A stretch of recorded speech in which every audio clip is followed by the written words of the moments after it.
Buenas noches, amigos míos. Estamos en otra cápsula del Club de Ajedrez Salvador Allende.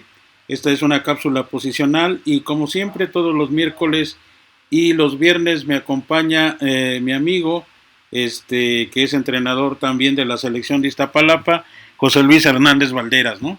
Entonces, pues nada más, no sé si ya tenga información sobre los resultados que faltaban, pero pues si no la tienen no hay problema.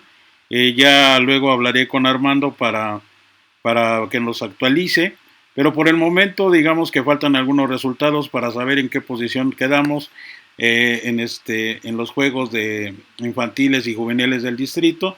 Esto nada más es para informar a la alcaldía de nuestra actividad y cómo seguir con estos muchachos para no perderlos, para seguir digamos activándolos, seguir preparándolos para el siguiente año.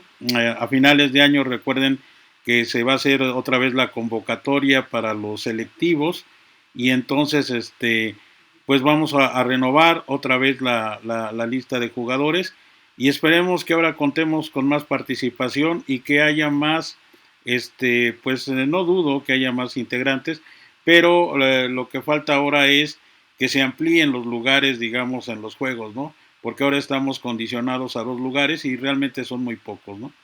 2 lugares por categoría, ¿no? Eso a lo mucho nos lleva a tener, pues con todas las categorías, entre 30 y 40 participantes, ¿no?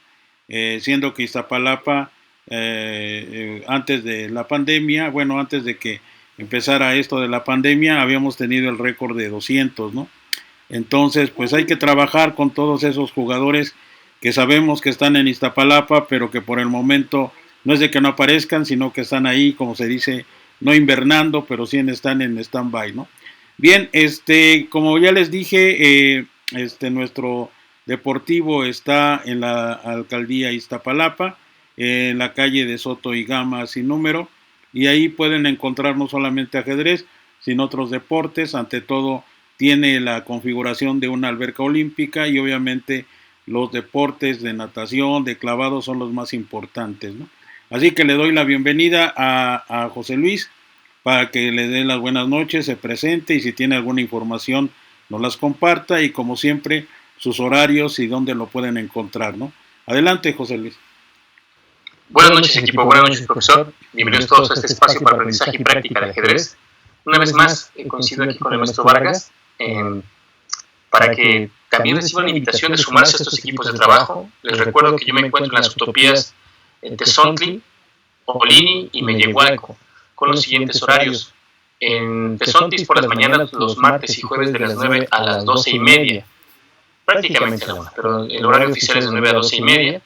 Los miércoles y sábados es en Olini en horario de 4 a 6:30 y en Mellehualco los viernes, como el día de hoy, de las 4 a las 6 de la tarde. Ahí los esperamos para que se puedan sumar y hacer escuela ajedrecística por parte de Iztapalapa, en este equipo que estamos conformando. En relación con las posiciones, todavía estamos esperando definiciones. El maestro Saavedra todavía hará ya de conocimiento general esta información. Todavía está en espera de algunos resultados. Bueno, muy bien, no nos corre prisa, ¿verdad? Pero sobre todo para tener informados a los que luego se conectan con nosotros y que no están en la selección, para que más o menos vayan viendo los procesos y se familiaricen con ellos, ¿no? Bien, habíamos terminado ya ese pequeño homenaje que le hicimos a Robert James Fischer, sobre todo en estas formas de restricción y de bloqueo que son, digamos, las partes de Nilsovich que estamos viendo y que demostramos que Fischer domina a la perfección y que en este caso él decía que no iba a cambiar nunca su alfil de casillas blancas, ¿no? Bueno, no solamente aquí lo cambian, sino que demuestra también una habilidad para manejar el caballo, que yo creo que forma parte, digamos, de esta preparación que tienen todos los jugadores, ¿no? Voy a pasar a la pantalla en la que nos corresponde, en este caso donde está el libro ya de la práctica de mi sistema y donde está también, ¿cómo se llama? El tablero de ajedrez. Y bueno, ahora vamos a hacer una revisión rápida. La partida que tenemos, en realidad, creo que es una de Janowski. Voy a colocarla y tal vez se haga un poco grande ahorita el tablero de ajedrez, digo, mejor dicho, el libro, para ver las cuestiones de la práctica de mi sistema y luego irnos sobre algunos temas de restricción que nos interesan, ¿no? ¿Estás de acuerdo, José Luis? Completamente, profesor. Estamos esperando. Bueno, vamos a poner esta, sí se ve bien, ya está completo solamente el libro, sí se ve bien. La partida es entre es de Janowski, que lleva blancas, ¿sí se ve? Sí, ya se aprecia el tablero y el libro. Ajá, pero en este caso coloqué el libro nada más. ¿No se ve el libro? Se ve el libro, el inicio de la partida de Janowski. De Janowski. Y el tablero a un costado, ajá. No lo voy a esta es una partida famosa que se jugó en Dresden en el año de 1926 contra Joner. La pueden encontrar en mi sistema, pero lo que yo quería es saltarme un poco las cuestiones de restricción e ir a ciertos puntos que habíamos no olvidado, sino por la dedicación a Fischer, pues vamos a tener que saltarnos estas partes de la práctica. Está Vidmar, esta partida también es buena. Me duele un poco saltarme estas partidas, pero esas las dejaré, porque lo que interesa muy bien es las cuestiones de restricción, pero ya en otras cosas, ¿no? Esta contra Marshall también es buena. Todas estas partidas hay que hacerlo, pero ahora sí ya encontré la parte que quería. Se llama el proceso de bloqueo, y entonces ya voy a poner bien ¿cómo se llama? Voy a poner bien el libro. Ya está aquí y nada más voy a recorrerlo, y aquí está lo que yo decía, el proceso de bloqueo. Sí, está bien ese tamaño para que lo leas. Sí, profesor, se identifica ya el punto 5, el proceso de bloqueo. Exacto, el proceso de bloqueo es en realidad todos los puntos que uno debe de hacer para restringir y por último bloquear. O sea, el bloqueo viene a ser la parte fundamental. Recordemos que la práctica de mi sistema va uniendo poco a poco todo el sistema, digamos, de Denisovich, ¿no? Primero está la centralización, obviamente tiene que ver con el centro, con el control de casillas centrales, la centralización, luego viene restricción, y junto con la restricción, pues, como dije, la parte culminante es el bloqueo, pero se añade a esto la profilaxis. Otra vez lo repito, la profilaxis no es una cuestión, ¿cómo se llama?, separada. En el libro de Denisovich va a ser conjunta. La profilaxis es aquella jugada que, como dije, no es ni agresiva ni es defensiva, sino que tiene que ver con la seguridad de la posición, ¿no? Cuando yo aseguro mi posición, entonces evito que el otro se libere o que haga movimientos de liberación, y en este caso la profilaxis cumple una función estratégica en todo este complejo. Luego, con la profilaxis viene la sobreprotección, que también está unido a las cuestiones de restricción. Recuerden que la restricción está con esa idea que tiene Denisovich, que si tú sabes restringir, también te estás preparando para un ataque, ¿no? Entonces, si tú paralizas a tu enemigo, en realidad después pasas a la tercera fase de esa cuestión de la técnica RBD, ¿no? Restringes, bloqueas y destruyes, ¿no? Viene la destrucción, y por lo tanto la manera en cómo se gana viene a ser de una manera mucho más lógica, más sencilla, innovadora y a veces muy creativa en los movimientos que se tienen, ¿no? Entonces no sé si puedas empezar a leerlo y ya pasamos a la primera partida sobre el proceso de bloqueo. Adelante. Con mucho gusto, profesor. Punto 5. El proceso del bloqueo. Ajá. Inciso A. Despliegue de la red de bloqueo. Y inciso B. Prevención por medios profilácticos de la formación de brechas. O sea, que no haya huecos, ¿no? O sea, Hay que, por medio de la profilaxis, evitas los huecos. Uh-huh. Inciso C, la red de bloqueo en acción. Uh-huh. Inciso D, bloqueo mediante sacrificio. Esa va a ser una de las reglas que va a poner en juego Tigran Petrosian. El sacrificio va a ser muy importante con tal de que obtengas una posición bloqueadora tan eficiente que dejes al otro totalmente paralizado. De ahí que a veces una torre se sacrifica por poner un caballo bloqueador, ¿no? Adelante. Correcto. ¿Puede forzarse el bloqueo de peones cuando están frente a frente como dos ejércitos sin que haya líneas abiertas? Hemos visto en distintas ocasiones la eficacia de las líneas abiertas como instrumento restrictivo. Una línea abierta puede detener el avance en masa de los peones. Vamos a pasarlo aquí para que sigas con la lectura, ¿no? Los peones hostiles, y el estancamiento puede agregársele fácilmente la restricción y el bloqueo. ¿Pero qué puede hacerse cuando no hay líneas abiertas? Respuesta: es necesario el mayor cuidado, porque las tentativas violentas de forzar el bloqueo están condenadas al fracaso. Compárense los comienzos de las partidas siguientes. Y aquí viene un ejemplo, ¿no? Hay que poner atención. Deja pasar para acá una pantallita que me está estorbando y vamos a ver cómo empieza. Esto incluso lo puso de moda Larsen y también Bobby Fischer, ¿no? De hecho, el sistema que se utiliza se llama Ninzovich-Larsen. Ajá. Peón 3 caballo dama y aquí le juegan peón 3 caballo rey, ¿no?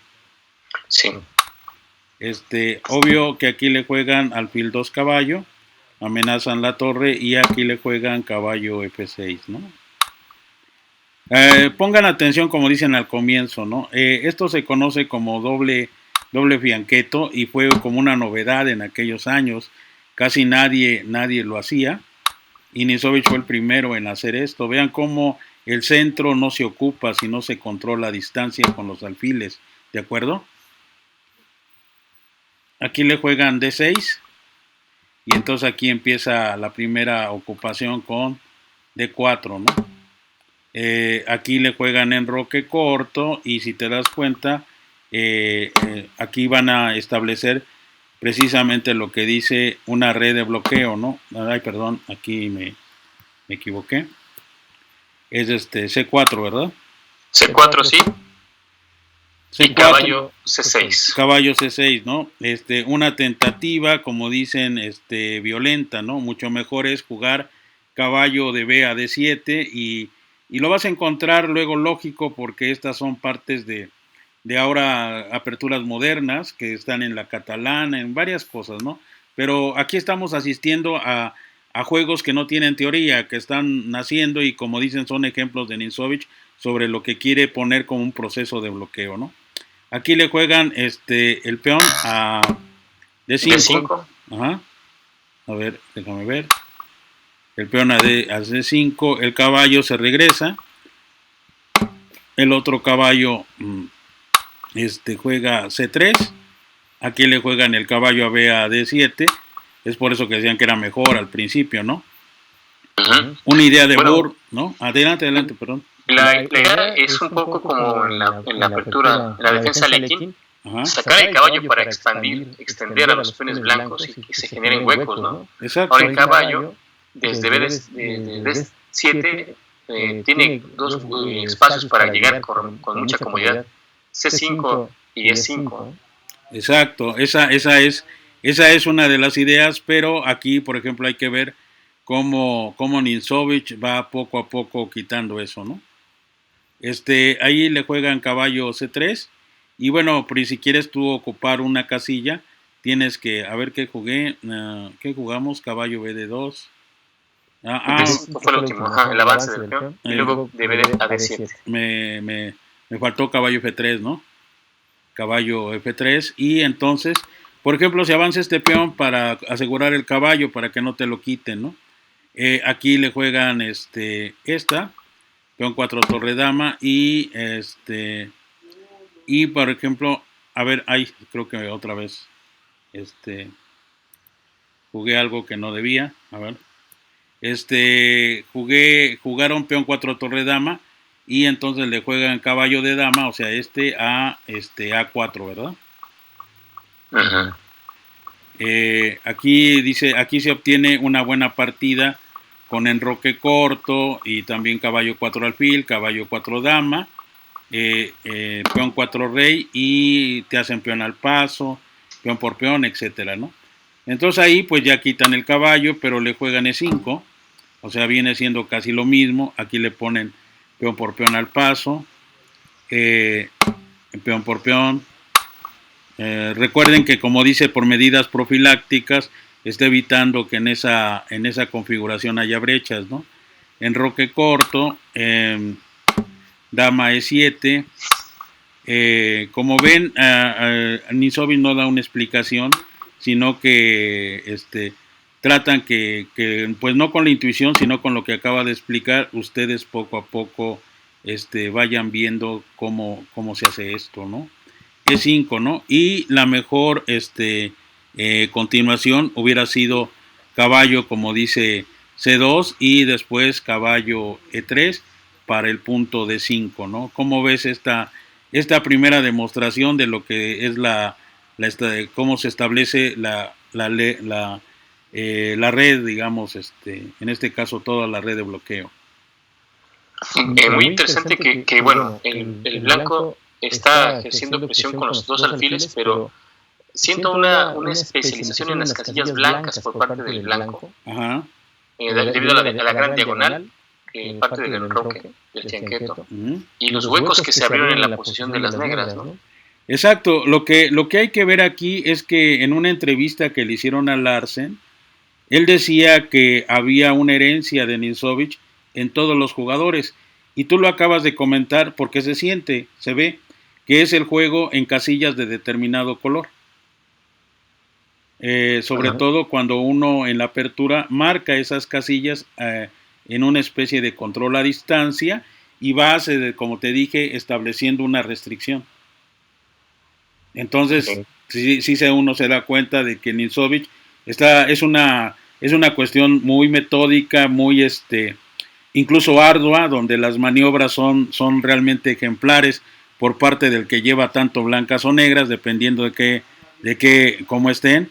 Y entonces ves que Nisovich realmente está haciendo un esfuerzo por establecer esa red de bloqueo, ¿no? ¿Sí estás de acuerdo? Completamente, es el espíritu de esas ideas, claro. Claro, y entonces vamos a ver que viene la profilaxis y viene la sobreprotección unido a estos dos puntos. Lo que vemos es que Nisovich poco a poco va haciendo esto de una manera gradual. La segunda es entre blancas y Ferris Woods, se jugó en Londres en el año de 1927 y las blancas obviamente las lleva Ferris Woods y entonces las negras las establece Nisovich, ¿no? Veamos cómo aquí viene siendo lo mismo, ¿no? Le juegan primero D4, le juegan E6, ¿sí? Le juegan E6, aquí le juegan C4, como ves, va a haber una variedad increíble de aperturas y de defensas que se pueden hacer tanto con blancas como con negras. La cuestión es entender las ideas, ¿no?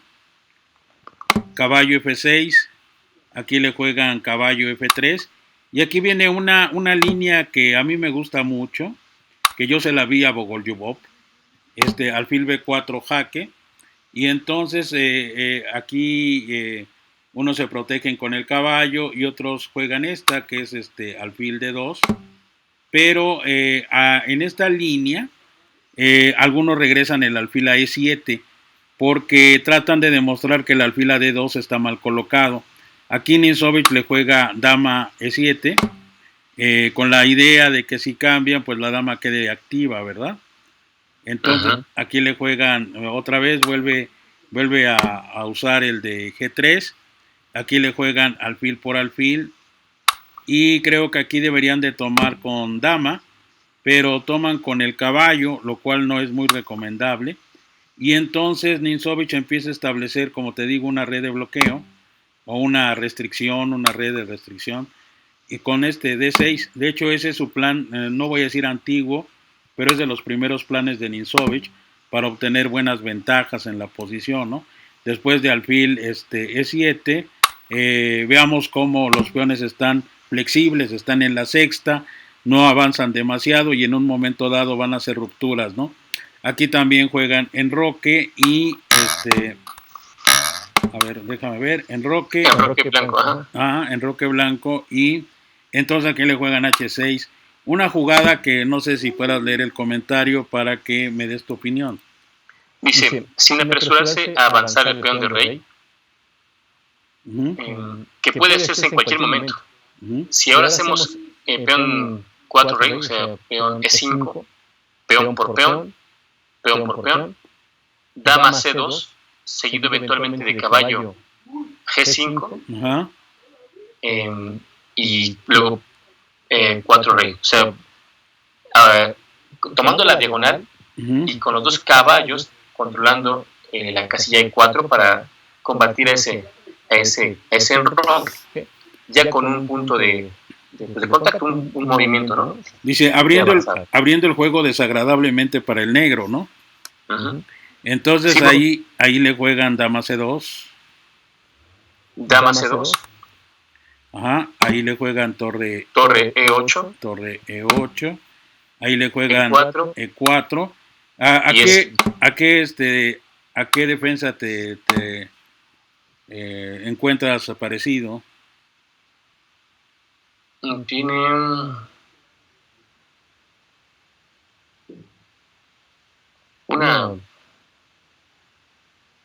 tiene un toque de catalana la apertura. Tiene un toque de catalana, pero todo esto nació, es increíble, de las Philidor, de las defensas Steinitz, de la española, y es algo muy común que también está en la defensa india de rey.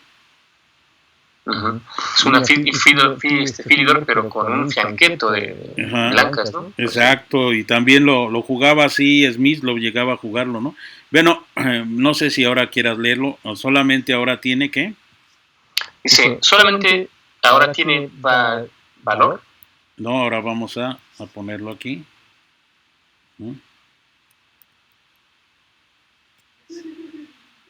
Valor esta jugada de bloqueo. Ajá. Porque el blanco no puede utilizar para sus piezas la casilla 4 rey. En este caso, E5. Ajá. Entonces aquí viene esto. Hay que recordar que luego también un tema de mi sistema son las cadenas de peones. Esto es algo que también surge en su sistema. Jugar con cadenas de peones, es por eso que tanto en la Caro-Kann como en la francesa, D5 es algo común, pues. Aquí le juegan otra vez. Fíjate, esto es tipo India de rey. Peón 4 torre dama y la casilla, en este caso C5, será utilizable como base de operaciones de bloqueo, ¿no? Creo que ya más o menos quedó claro qué es lo que quiere hacer Ninzovich con estas dos secuencias de jugadas, ¿no? Sí, hablar de cómo fincar las piezas para restringir el movimiento y generar puntos de presión. Por ejemplo, el peón E4, el peón de E4 va a ser bombardeado con los caballos, y seguramente un movimiento de peón F buscará debilitarlo, ¿no? Claro, adelante si quieres terminar de leerlo. Dice, una estrategia cuidadosa para hacer uso de las tácticas preventivas y de la profilaxis es de aquí de gran importancia. Si en las partidas número 38 y 39 el negro encuentra el medio de sostener su estructura de bloqueo, es debido al estratagema de la profilaxis. En las partidas 40 y 41 la estructura de bloqueo podía mantenerse únicamente con medidas preventivas. Por eso podemos decir, ya o no completo el armazón del bloqueo, que depende de la estratagema de la profilaxis. Queda claro, ¿no? La profilaxis es muy importante. Dice, recomendamos especialmente al estudiante de la partida 41 porque ella demuestra lo difícil que es proteger una extensa red de bloqueo contra la ruptura. Que esto es factible queda demostrado en las partidas 42 a 45, a las que agregamos varios ejemplos más. Ok, y entonces la primera partida es la número 37, que se juega en Carlsbad, un torneo que para él fue muy productivo. Él escribió, insisto, un libro que se llama Torneo de Carlsbad, en donde él se promueve como el mejor jugador de aquella época, ¿no? Y tiene partidas muy interesantes, partidas que va a poner en su libro de Mi Sistema y la práctica de mi sistema, ¿no? Entonces, negras las juega Ricardo Reti, blancas las juega Aron Insovich, Carlsbad 1923, partida número 37 del libro La práctica de mi sistema, y estamos viendo el proceso o establecer una red de bloqueo, ¿verdad? Entonces repasemos los puntos, ¿no? ¿Cuántos puntos son? Son 5, ¿no? Uh-huh. Que es establecer una red de bloqueo, evitar que no haya brechas por medio de la profilaxis, luego poner en acción esa red de bloqueo. No, son 4, ¿no? Porque son 4. Y sacrificio. Y el sacrificio con efecto bloqueador, ¿no? Adelante para empezar. Dice, este es un ejemplo negativo. El maestro Reti no logra forzar el bloqueo de formaciones de peones. Al decir negativo nos referimos al valor didáctico y teórico de la partida, y no a que ésta haya sido mal jugada. Exacto, vean cuál es la diferencia en decir, bueno, no pudo hacer esto, pero no quiere decir que esta partida no valga la pena, ¿verdad? Bien. Sí, sí.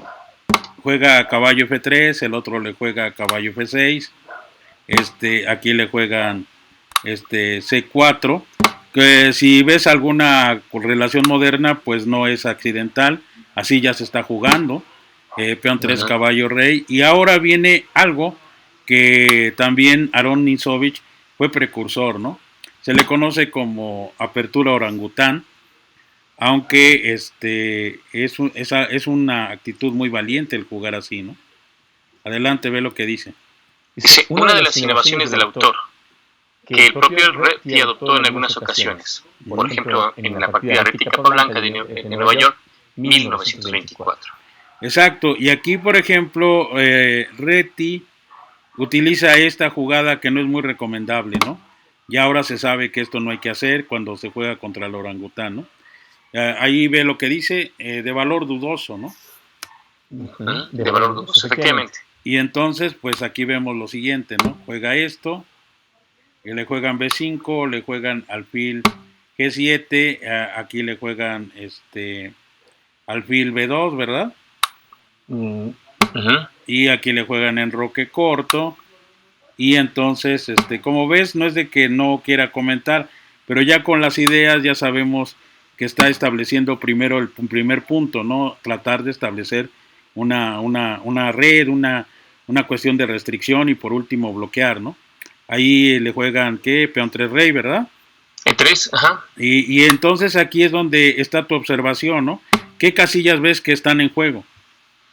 El blanco con blancas y el negro con negras. Exacto, ¿no? Y ya, por ejemplo, ya tenemos una guía y ya sabemos qué jugar y que no hay problema, ¿no?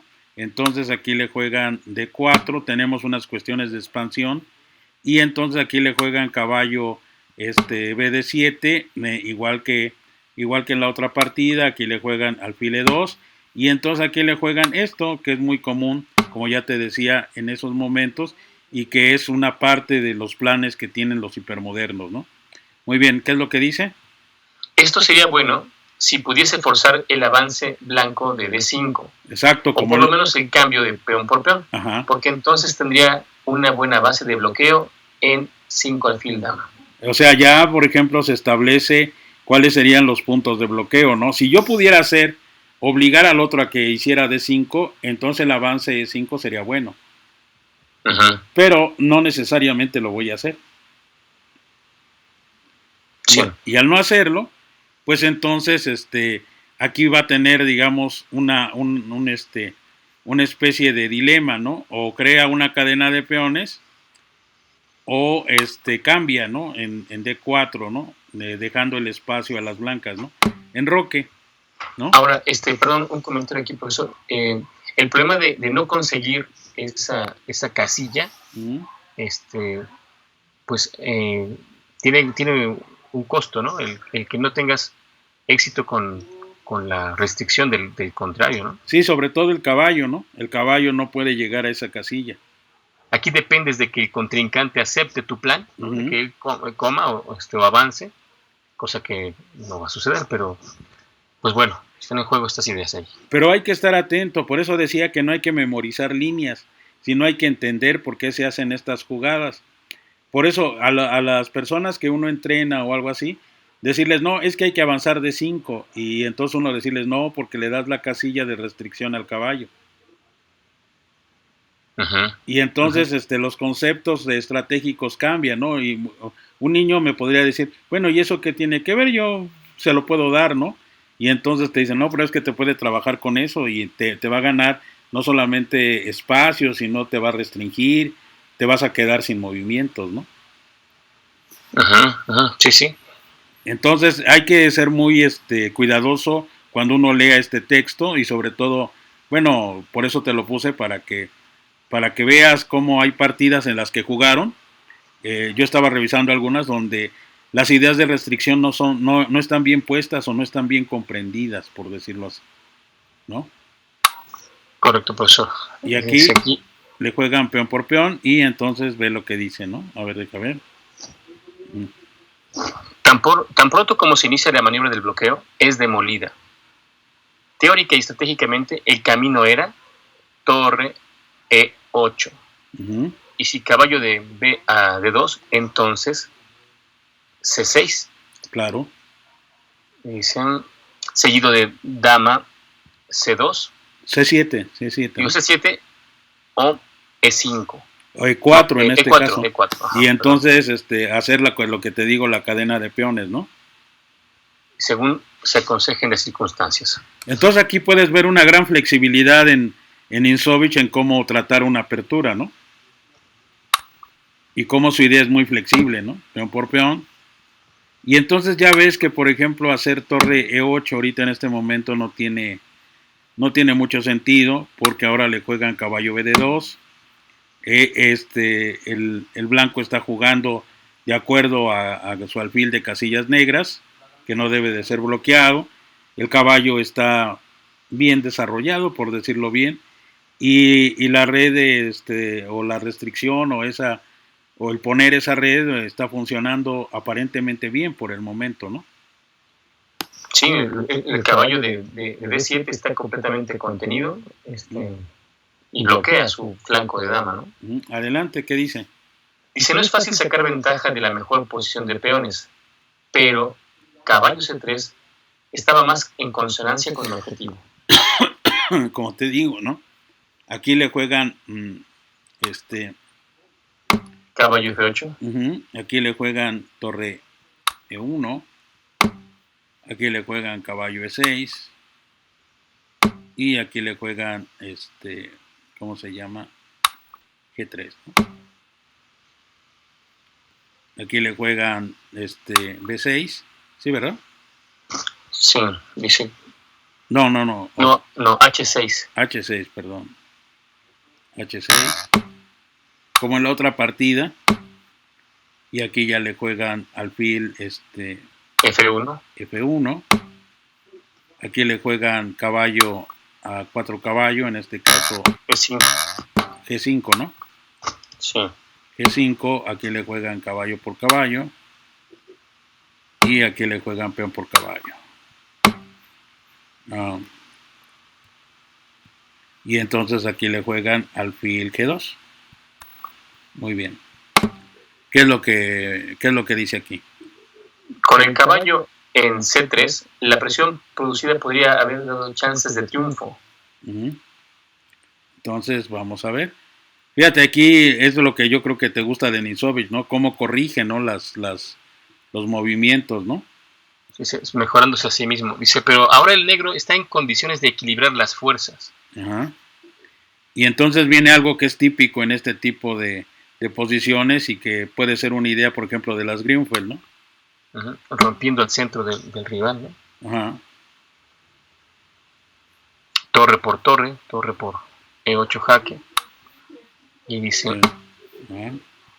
a ver aquí. La única forma de mantener cierta ventaja era jugar C5. Parece que los efectos de la jugada 11 no tienen remedio. Exacto, o sea, es lo que podemos ver de cómo Ninsovic se mejora, ¿no? Cómo toma las partidas y de acuerdo a su sistema o a sus consejos, él va encontrando las mejores jugadas y no tiene empacho en calcular sobre esas líneas, ¿verdad? Sí, y bueno, me gusta su comentario de un ejemplo negativo, ¿no? O sea, hasta en la parte en donde las cosas no fueron lo precisas que se requerían, hay material para aprender, ¿no? Para seguir creciendo. Claro, eso es lo que yo creo que por eso la práctica de mi sistema era el libro favorito de Petrosia, ¿no? Le enseñó yo creo que esas partes, ¿no?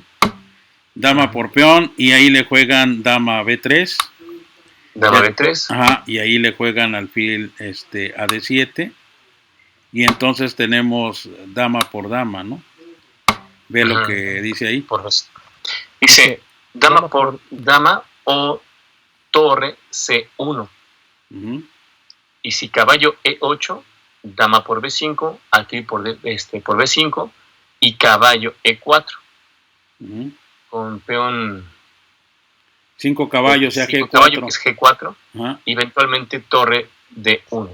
Ajá. Ve como te digo, ahí no tiene empacho en calcular, o sea, siempre está buscando la mejor colocación de piezas, ¿no?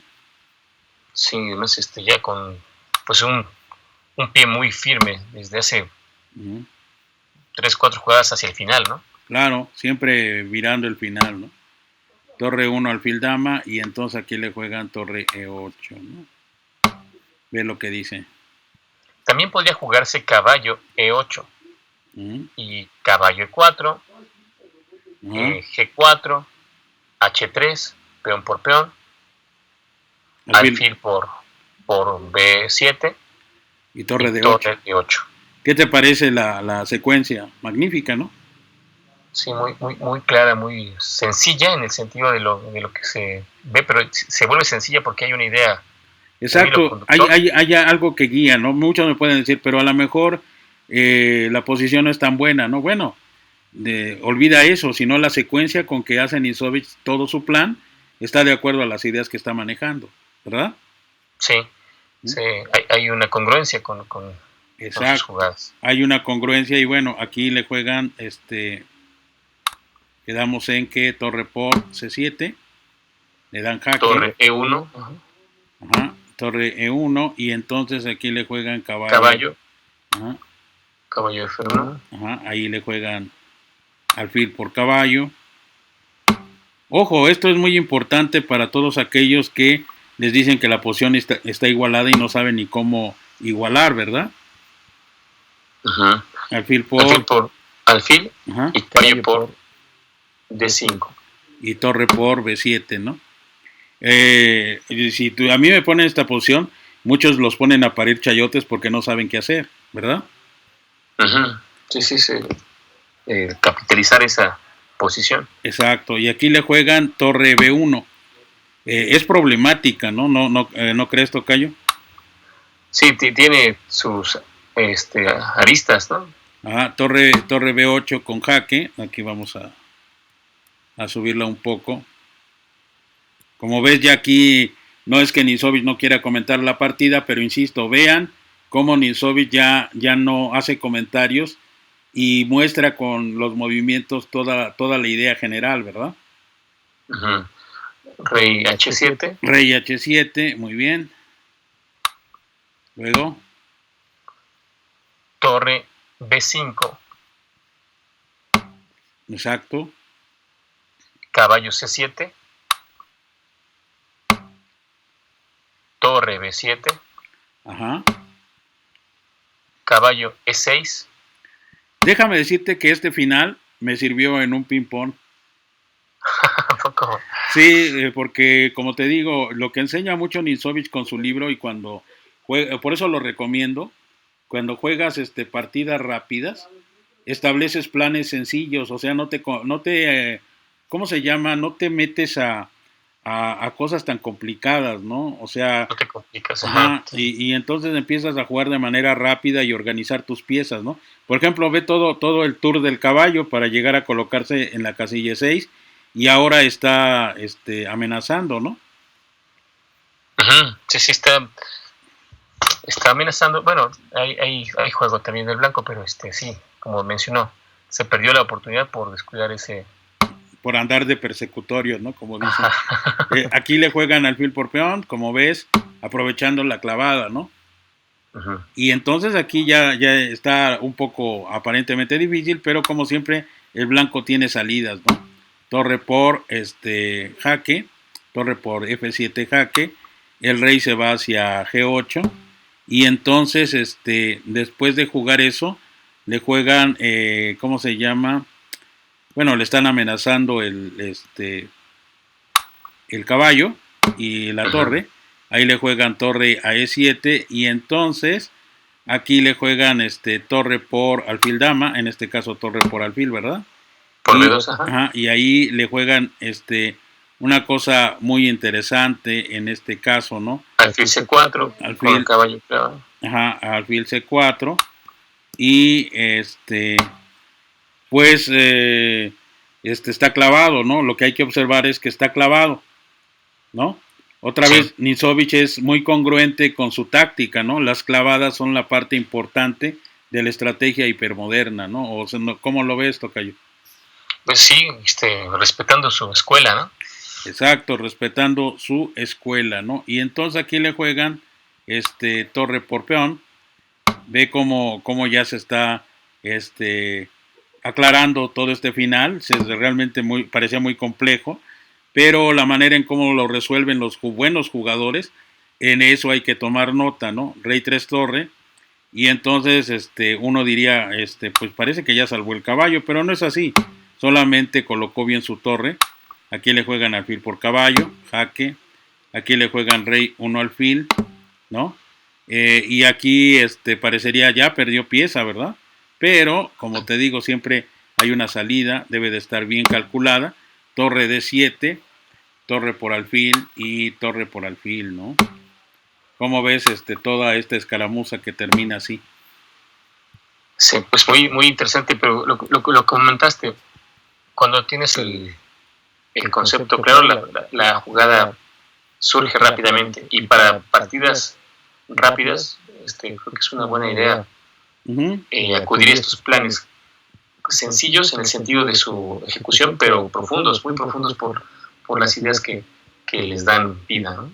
Sí, yo recomiendo mucho, y ahora entiendo por qué jugadores como Petrosian o como Capablanca eran rápidos, ahora sí que eran rápidos en los rápidos, porque hacían esas secuencias de jugada de una manera veloz, y puedes jugar incluso 3 minutos, puedes jugar un bullet, pero te digo, ahí estás manejando la idea, no estás manejando la memoria, digamos, cabal, en el sentido de mecánica, ¿no? Aquí, como ves, se hicieron tablas hasta la jugada número 90, y ya para la próxima veremos esta partida, que es una de las famosas que viene, esta es citada, multicitada en muchos libros, que es la partida contra Aues, Berlín, en el año de 1927. Dejo esta, por el momento dejo hasta aquí, porque me interesaba que primero vieran lo que es establecer una red, los puntos que hay que tener, y el término de profilaxis, que como ya les dije se va ingresando. Voy a pasar a nuestra pantalla. El término de profilaxis, que es que va unido, digamos, a las cuestiones de restricción, ¿no? Entonces, quiero que vean que el libro no es un libro que se vaya a leer de manera separada, o sea, que los temas sean separados y que se vayan aplicando, ¿no? Como si te das cuenta, Nisovich es un gran maestro en el sentido de que va ingresando poco a poco todo su sistema, ¿no? O sea, ahorita están cómo restringir, y por último tener el bloqueo como parte medular de esta restricción. Luego, cómo ayudarte en la restricción, el bloqueo por medio de la profilaxis, ¿no? Y después la profilaxis te va a dar la sobreprotección de puntos, ¿no? Y luego la sobreprotección de puntos te va a dar otros temas, entre ellos las cadenas de peones. Cuando tú avanzas de 5, esa va a ser una idea temática de las defensas o de los sistemas de Nisovich, en donde si vas a jugar E5 es para obligar al otro a que juegue de 5 y dejar una casilla de restricción, como te lo explicó bien. Si lo logras, entonces ya tienes, digamos, una buena red de restricción y lo puedes meter al otro a quitarle esos movimientos, ¿no? Pero si no lo logras, entonces ahora entenderás por qué dice que fracasó. Fracasó es un ejemplo negativo en el sentido de que jugó E5, pero no era necesario. No era necesario hacer eso, pero tal vez primero jugar torre 8 y pensar en una cadena de peones. Sí, como ahí es cuando, antes de ese movimiento, el movimiento de la torre, ¿no? A E8, como preparación del avance y el intercambio. Se quitó el llegar a la última parte, ¿no? A la de generar sacrificios para bloquear al rival. Ya no llegó hasta ahí. No, ya no llegó hasta ahí porque es lo que te digo. Lo que tiene el libro de la práctica de mi sistema es que te va guiando paso a paso. Y me gusta Ninzovich como profesor porque acepta sus errores. No solamente los acepta, sino los analiza y te recomienda que se puede jugar en esa posición. Y entonces tú lo que puedes hacer es mejorar, o sea, no automatizar tu juego, sino mejorar el juego con la idea. A ver, ¿qué es lo que yo busco con la defensa india de rey, con la de dama, con la Ninzo India, ¿no? Pues ante todo, expresar la nueva idea del centro de Aaron Ninzovich, ¿no? El centro ya no es la ocupación por peones. El centro es el control a distancia, el control que se hace. Y entonces, por eso la primera parte de la práctica de mi sistema, y ahora te quedará muy claro, es la centralización. Cómo centralizar piezas, cómo centralizar en las columnas, que el centro está relacionado con los flancos, que un ataque de flanco se puede evitar o se puede, digamos, hacer añicos con un golpe central, y cómo cuando el centro está quieto, está bien cuidado, entonces viene sí el ataque lateral y volvemos a lo que decía Steinitz, ¿no? O sea, Aaron Ninzovich no desdice a su maestro Steinitz, nada más lo afina, lo hace mucho más preciso y hace que esa teoría no sea tan oscura.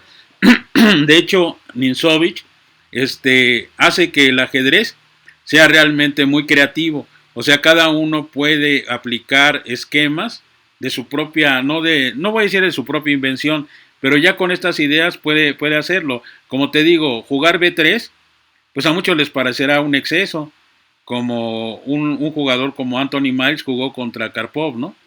De pronto Anthony Miles, en vez de jugar B6, le jugó A6, y muchos le pegaron el grito en el cielo, ¿no? Y después Miles fue poco a poco utilizando ideas de Ninzovich, o sea, controló el centro, y tan es así que le dio la vuelta a la partida y le ganó esa partida a Karpov, que es muy famosa. Entonces, hay estos detalles que hacen que tú cuando estudies ajedrez, cuando tienes esas ideas, busques la información correcta, no estés memorizando.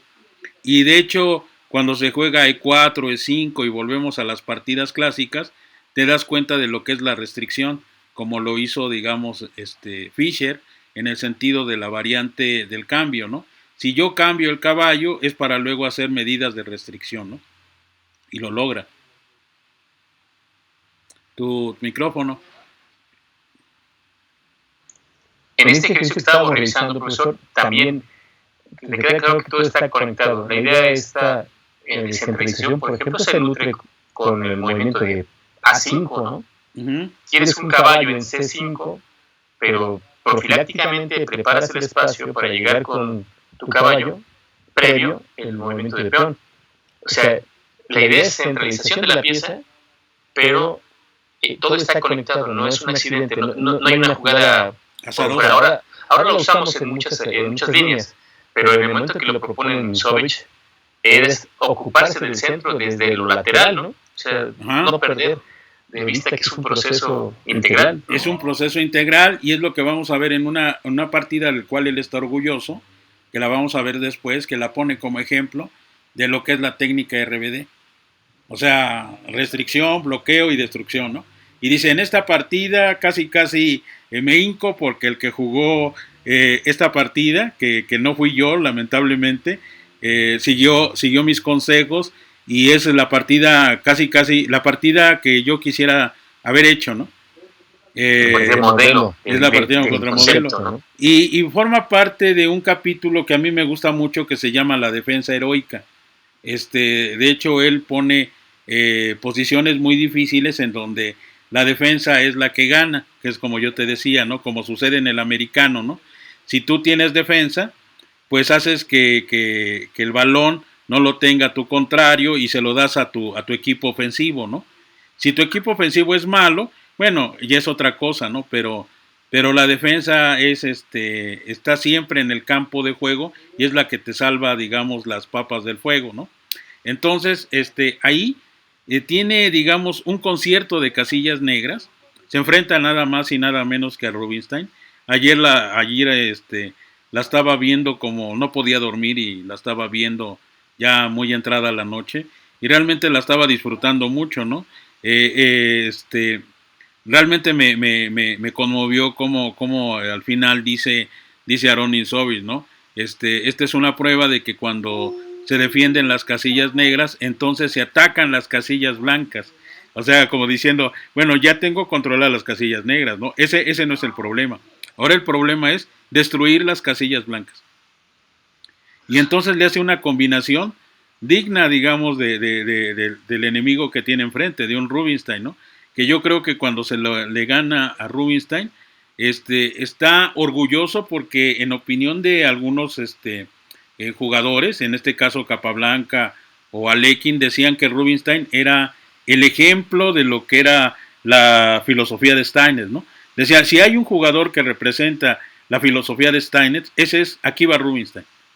O sea, diciendo, ese es el jugador de Steinitz, ¿no? Ese es el que representa sus ideas, ¿no? Y te lo digo porque a veces sucede en el ajedrez, lamentablemente, como le sucedió a Aaron Insovich, que él pone sus ideas, pero no tiene partidas que le hagan mérito, digamos, a esas ideas, ¿no? En algunas falla, en algunas no se apresura, y es por su temperamento, ¿no? Es un temperamento muy rebelde, muy arriesgado, muy innovador, y entonces como que les corresponde a otros que leen esas ideas llevarlo a cabo, ¿no?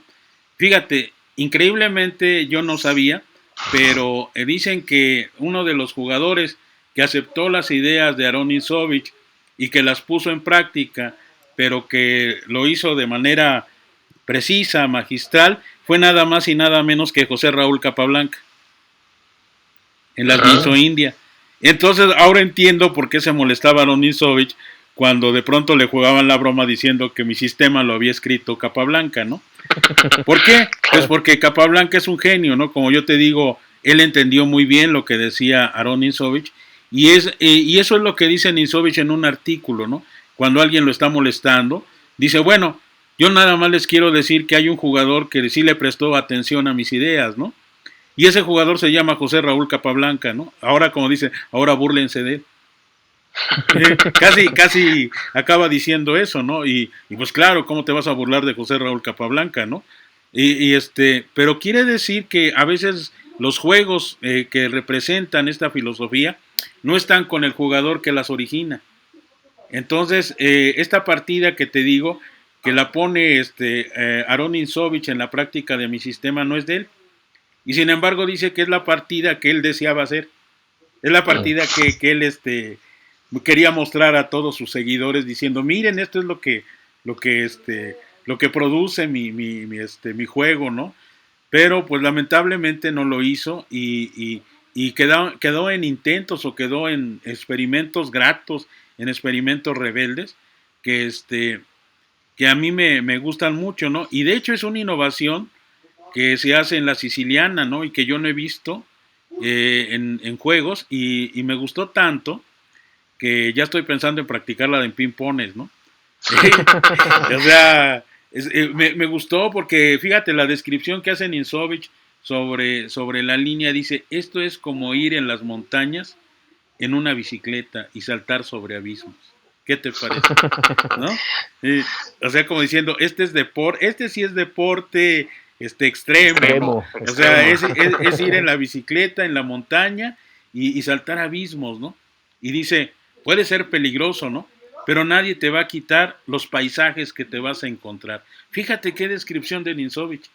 Eso no viene en mi sistema, viene, como te digo, en ese libro que me dieron de sus comentarios, de aquellos artículos que escribió para la, creo que se llama Shaka Zeitung, algo así, no me acuerdo muy bien el título de la revista. Sí, se llama Wiener Shaka Zeitung, es en ese periodo en el que ya está en Dinamarca, que está en Noruega, y tiene estos artículos y tiene, digamos, estas descripciones que me hacen pensar en ese Aron Ninzovich, que como te digo, ¿no? La burla podía tal vez oscurecerlo o amargarlo, pero su lado creativo era tan intenso que después volvía a las andadas y no importaba cuántas personas se fueran a burlar otra vez de él, ¿no? Entonces él dice con orgullo, este es mi descubrimiento, ¿no? Dice, este descubrimiento va a provocar una posición tan arriesgada que es como si ustedes anduvieran en una bicicleta en la montaña y saltaran abismos. Dice, bueno, puede ser peligroso, pero imagínense los paisajes que voy a descubrir. O sea, eso me hace reconciliarme con Aron Ninzovich y pensar que como unos me critican o algunos me dicen que yo luego hago comparaciones un poco extremas, pues ahora las voy a seguir diciendo y voy a decir con orgullo, todo se lo debo a Ninzovich. O sea, todas estas comparaciones son de Ninzovich y como lector de Ninzovich, creo que le debo de rendir culto cuando encuentre una partida en la cual la fantasía, la imaginación, y no esa fantasía desbordada, ¿no? Sino esa imaginación que luego tiene Aron Ninzovich, pues que esa imaginación yo la pueda poner en práctica, ¿no? ¿Cómo ves? Pues te invita a ser audaz en el uso de los conceptos. Al final te descubres jugando, ¿no? Sí te dije lo que me pasó una vez en un torneo, que me enfrenté a un muchacho, jugamos una Alekhine, ¿no? Bueno, yo le jugué la Alekhine y utilicé una idea que una vez utilicé, digamos, en primera fuerza y que el maestro Benjamín Ferrara, en paz descanse, me dijo de manera categórica, debe ser un idiota el que haya pensado eso, ¿no? Y yo le dije en tono de broma, y que después se enojó mucho conmigo, le digo, sí, debe ser un idiota. De hecho, ese idiota se llama Alekhine. Y no, pues se enojó bastante, porque no entendió mi sentido del humor, ¿no? Me dijo que cómo era posible que si él era maestro, pues yo no le hiciera caso, ¿no? Y yo le dije, no, es una cuestión de lectura, ¿no? Yo lo aprendí de Alekhine y yo quiero experimentarlo, ¿no? Bueno, precisamente yo me enfrenté a un muchacho, en aquella época tenía 16 años o algo así, y le jugué la Alekhine y le jugué la misma línea que jugó Alejandro Alekhine, o la que examinó a Alekhine en el torneo de Nueva York de 1925, ¿no? Y al final, su comentario fue un comentario que a mí me gustó.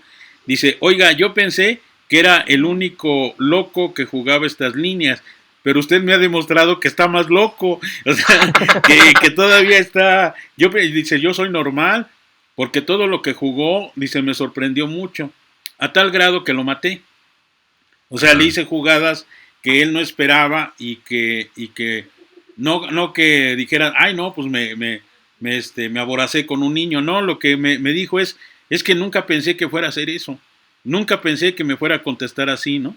Y entonces de pronto recordé que eso es la lectura que te da un Aron Ninzovich, ¿no? O sea, de pronto ves el ajedrez como un descubrimiento continuo, ¿no? Y entonces puedes saber que hay una teoría, puedes saber que hay jugadas correctas, ¿no? Como dicen, hay jugadas correctas, hay jugadas incorrectas, ¿no? Pero también hay jugadas propias. Y esas jugadas propias, pues nadie te las enseña, es tu estilo, es tu temperamento, ¿no? Y las debes de probar aunque los otros se burlen. Ahora fíjate que en los ejemplos que has compartido, profesor, hoy lo destacaste muy claramente con la similitud de la defensa, ¿no? Si mencionaste que la estructura es la de la defensa Figdor, ¿no? Es una defensa que yo considero que es subestimada, pero sobre el planteamiento que has seguido en estas charlas, vemos que a partir del orden de esa defensa se genera el contrajuego, el contragolpe, ¿no? A partir de la Philidor, Aron Insovich encuentra, digamos, la India del Rey, la India antigua, ¿no? Y Bronstein lo dice claramente en su libro de la defensa india del Rey. Si no hubiera sido por la Philidor y por la variante Hana de Ninzovich, sencillamente el mundo del ajedrez hubiera quedado huérfano de esa madre protectora de algunos ajedrecistas, ¿no? Que es la defensa india del Rey. Y pues entre ellos pues está Kasparov y hay muchos jugadores que han estado bajo su cubierta porque se sienten seguros y porque incluso el caballo que sale a A6, que es una innovación de Kasparov, es porque quiere ir a C5 y después hacer A5 para tener, digamos, la restricción bien hecha, ¿no? Entonces, insisto, si uno juega con las ideas, si uno hace como dijo Aron Ninzovich y como después le copió Bronstein, uno puede, digamos, llegar a hacerlo, pues estará hablando con sus piezas y qué es lo que quiere, ¿no? Bien, pues entonces, pues ya me despido. Quiero darte las gracias, que estoy viendo ahí un anuncio que luego te sale, son de los que no necesarios, pero bueno, los tengo que sufrir. Muchas gracias.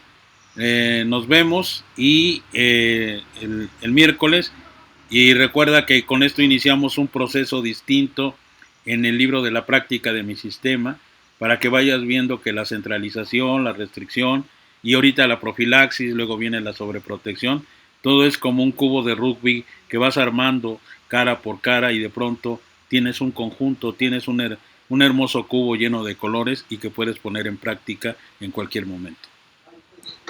Muchas gracias, profesor, por esta síntesis tan clara del orden, el manejo de las ideas. Muchas gracias, buenas noches, y dejo la cortinilla y me despido. Buenas noches, equipo. Gracias, profesor. Sí.